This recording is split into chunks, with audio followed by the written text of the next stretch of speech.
El paciente debe de estar en decúbito prono con el brazo a 90 grados en aducción y el antebrazo colgando fuera de la camilla. Valoración para el deltoides medio. Se evalúa junto con el supraespinoso. El paciente debe estar sentado con el brazo a lo largo del cuerpo y el codo en 90 grados de flexión. Se resiste la aducción del brazo atendiendo a no realizar ningún componente de antepulsión ni retropulsión. Valoración para el deltoides anterior. Se evalúa junto con el coracobraquial. El paciente debe estar sentado con el brazo a lo largo del cuerpo y con una leve aducción, así como el codo a 90 grados de flexión. Se solicita al paciente que realice una antepulsión de hombro. Valoración del nervio mediano, con la retracción y depresión de la cintura escapular, extensión y rotación externa de hombro, extensión de codos, supinación de antebrazo, extensión de muñeca y extensión de codos, e inclinación y rotación cervical hacia el lado contrario. Valoración para el nervio radial. Es similar a la valoración del nervio mediano, solamente que aquí se alarga completamente el nervio radial con depresión escapular, aducción y rotación interna de hombro, extensión de codo, pronación de antebrazo, flexión de muñeca y dedos, la inclinación cubital de la muñeca. Valoración para el nervio cubital, con retracción y depresión de la cintura escapular, extensión y rotación externa de hombro, flexión de codo, supinación o pronación de antebrazo, extensión e inclinación radial de la muñeca, extensión de dedos e inclinación y rotación cervical hacia el lado contrario de la exploración. El paciente estará de cúbito lateral sobre el lado sano, con el miembro inferior de dicho lado en flexión máxima de cadera y rodilla, con esta última junto al tronco. Paciente en decúbito prono y la rodilla a 90 grados de flexión. Palpar con una mano al trocánter mayor y con la otra tomará el pie del paciente induciendo rotación interna y externa de cadera. Se realiza pruebas de laxitud ligamentosa en el plano anteroposterior, cajón y plano lateral con desviaciones en varo y valgo.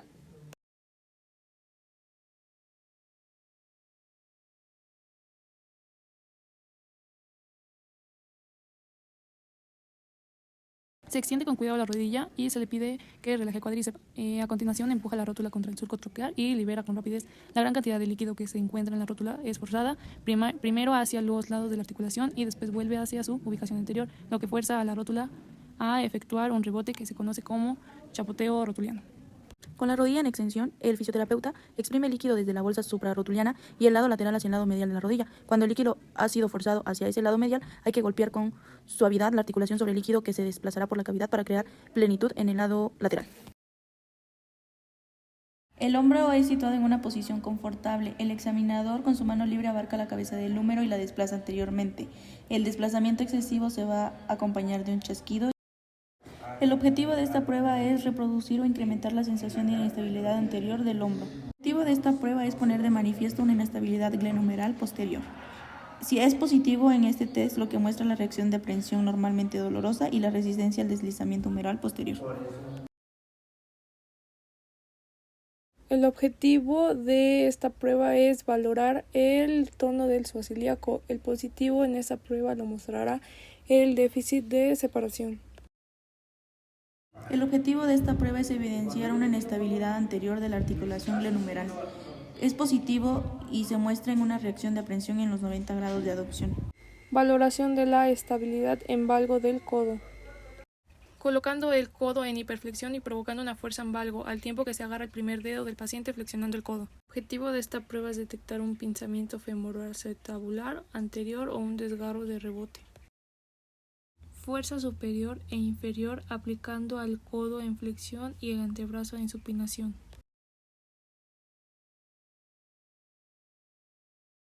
Debe comprobar si la apertura es simétrica y el cierre de la boca no se produce una laterodesviación. Se palpa por encima del arco cigométrico y por delante de la ATM. Fibras de esta zona muestran una dirección vertical. La región media se palpa justo por encima de la ATM y del arco cigomático. Las fibras de esta zona poseen una dirección oblicua a través de la cara externa del cráneo y se palpa por encima y por detrás de la oreja. Se palpa en sus dos inserciones situando los dedos sobre el arco cigomático y deslizando caudalmente hacia la rama mandibular. Al pedir al paciente que abra y cierre la boca, se debe notar los polos laterales de los cóndilos en su paso hacia abajo y hacia adelante sobre las eminencias articulares. El paciente debe estar de cúbito supino con flexión a 90 grados en cadera y rodilla. El signo es positivo si existe dolor en las estructuras. En este caso, la rotación interna y externa de la tibia irá acompañada de una flexoextensión y el signo será positivo si existe un desplazamiento en sentido posterior del dolor con la flexión y en sentido anterior con la extensión. Esta prueba valora la integridad del menisco medial. El paciente estará situado de cúbito supino con la rodilla en máxima flexión. La prueba es positiva si existe un dolor fluctuante a la palpación de la interlínea del menisco afectado.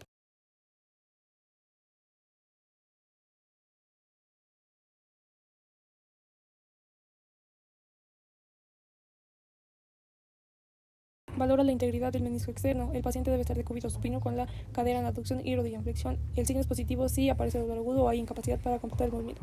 El paciente debe estar de cúbito prono con la rodilla flexionada a 90 grados y se ejecuta una presión descendente sobre la pierna. La prueba es positiva si existe dolor o un chasquido. El paciente estará en bipedestación con la rodilla flexionada a 20 grados. La prueba es positiva si se aparece dolor en la interlínea del menisco afectado o hay un chasquido.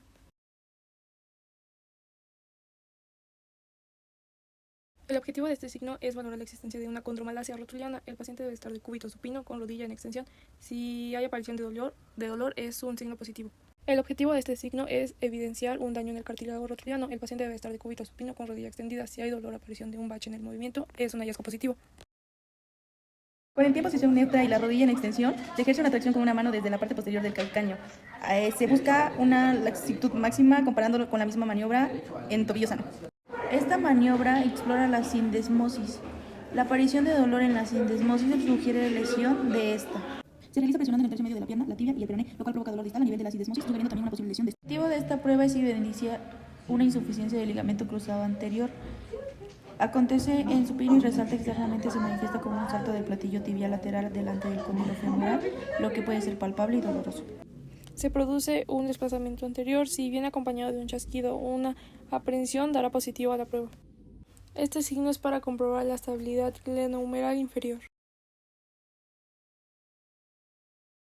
Se hace una elevación en flexión del húmero en rotación interna. Si hay aparición de dolor, indica pinzamiento o conflicto en el manguito rotador.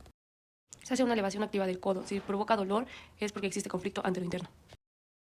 Se realiza una abducción horizontal con flexión y rotación interna del hombro. Si hay aparición de dolor, indica pinzamiento o atrapamiento anteromedial sobre el manguito rotador. Realiza una ligera abducción, flexión y rotación interna. La prueba es positiva si aparece dolor. Sugiere un desgarro completo del manguito rotador. Se le pide al paciente que haga descender el brazo desde una elevación máxima a 90 grados de abducción. Se busca debilidad ante una rotación externa con resistencia. El paciente eleva el brazo en abducción de 90 grados con el codo en flexión de 90 grados e intenta hacer una rotación externa contra la resistencia del explorador. Se coloca la mano del paciente en la espalda y se pide que la aleje del cuerpo contra resistencia. La diferencia entre el hombro sano y uno lesionado durante esta prueba puede indicar debilidad o rotura del subescapular. Se evalúa la porción larga del tendón del bíceps braquial. Se persigue poner de manifiesto la lesión de los tendones epicondileos. Se pone resistencia sobre el tercer dedo. Evidencia la presencia del síndrome de Kerbein, afectación de los tendones del abductor largo y extensor corto del pulgar. Esta prueba evidencia la ruptura completa del tendón de Aquiles. El hallazgo positivo consideraría una ausencia de flexión plantar, lo que sería normal si el tendón no estuviese roto. La movilización tendinosa consiste en movilizaciones pasivas del tendón con el objetivo de eliminar adherencias creadas durante el proceso de cicatrización.